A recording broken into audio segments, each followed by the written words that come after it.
अब question number 2 इस पे फोकस कीजिए।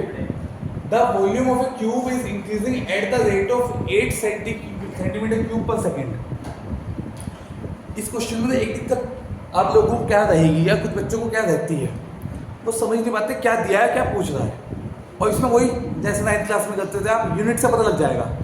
जैसे यहाँ यूनिट क्या दे रखी, 8 सेंटीमीटर क्यूब पर सेकेंड, 8 सेंटीमीटर क्यूब पर सेकेंड। अब ये सेंटीमीटर क्यूब पर सेकेंड से हमें साफ साफ पता लगा सेंटीमीटर क्यूब क्या होता है, वॉल्यूम। क्यूब किसकी आएगी यूनिट, वॉल्यूम की। पर सेकेंड लग गया, सेकेंड टाइम, तो यानी कि किसकी वैल्यू हुई, dv अपॉन dt की वैल्यू हुई है।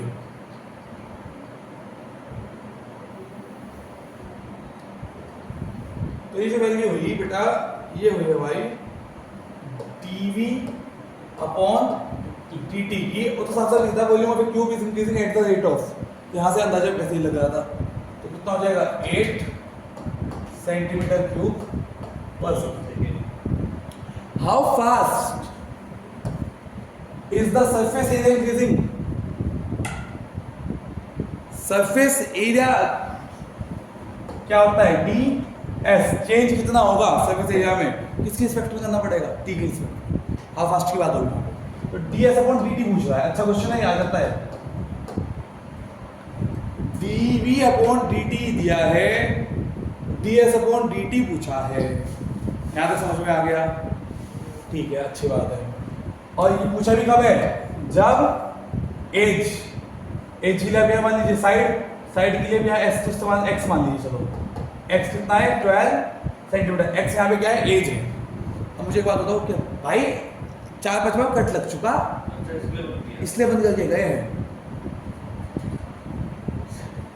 सारी बात देखते हो, हमें जो चाहिए उसका फॉर्मूला पता होना चाहिए। क्या चाहिए हमें, वॉल्यूम ऑफ ए क्यूब। क्या होता है क्यूब का वॉल्यूम, यहाँ अपनी इंसर्ट मत करिए, है साइड का क्यूब। साइड क्या मान रखी है अपने, एक्स मान रखी है, ठीक है ना, क्योंकि सरफेस एरिया को एक्स शो कर रखा है। तो v हो गया बेटा एक्स क्यूब। अब इसका क्या करेंगे हम, डेरिवेटिव dv किसके रिस्पेक्ट में करना पड़ेगा, t की रिस्पेक्ट में करना पड़ेगा। x की रिस्पेक्ट में करने का कोई फायदा नहीं है, हमारे पास x की रिस्पेक्ट वाला कुछ है ही नहीं, ना हमें निकालना। तो किसके रिस्पेक्ट में करना पड़ेगा, t के रिस्पेक्ट में। ये ध्यान रखना बच्चा, यही कंफ्यूज होता है इस एक्सरसाइज में, कहाँ किसके रिस्पेक्ट में करना है। वो क्वेश्चन के अकॉर्डिंग अपने आप क्लियर हो जाएगा, उसके लिए बेफिक्र रहिए आप। तो 3x² dx/dt। अब यहाँ से dx/dt निकलेगा, वो dx/dt यहाँ काम आएगा। dy/dt कितना, 8 हो गया, 3 x क्यूब कितना, x 12 दे रखा है, x का दे रखा है 12। तो चाहो तो 12 रख दो, मैं कहूंगा भी मत रखो, बाद में रख लेंगे जब जरूरत पड़ेगी। यहां से हमने किसकी वैल्यू निकाल दी, dx/dt की। अब मुझे बताओ s कितना है, s surface area of cube 6a square, ds/dt a square का 2a da/dt, सॉरी a लिख दिया मैंने, a के बदले क्या लिखना था,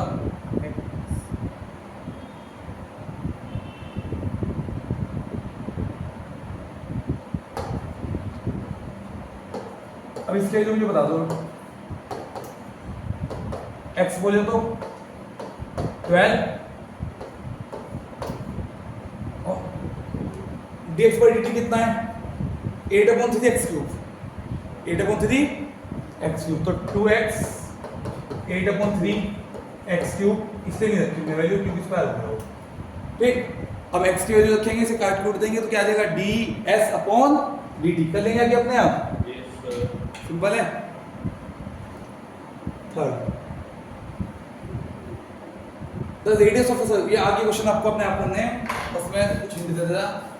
the radius of a circle is increasing uniformly eight the rate of 3 centimetre per second. ये क्या है बे यार, the radius of a circle is increase, तो कौन चेंज हो रहा, रेडियस। किसके रिस्पेक्ट में चेंज हो रहा है? टाइम। यूनिट से पता लग जाता है, यहाँ से अंदाजा लग जाता है।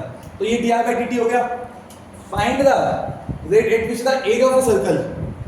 क्या पूछा है? किस में चेंज? एरिया में। तो यानी कि पूछा क्या है? D A upon D T. किसका फॉर्मूला लगेगा? फंक्शन कैसे बनेगा? एरिया का। किसके एरिया का? सर्कल का। क्या है? Pi r square. An edge of a variable cube is increasing at the rate. अब ये बता दे मुझे क्या दे रखा है Chauhan? An edge of a variable cube is increasing at the rate of 6 centimetre per second. Side देखिए dx by dt होता है D S by D T. हाँ तो पता लग जाता है, देखो यूनिट से तो पता लग जाए। सेंटीमीटर किसकी होगी? लेंथ की यूनिट होगी ना, बस। How fast is the volume? पूछी क्या है? D V upon D T. ये और भी बहुत शानदार क्वेश्चन है। ये उसका आया था फिजिक्स का जैसा, मान लीजिए फिजिक्स में जैसे पत्थर फेंकते हैं तो लहरों में वेव साथ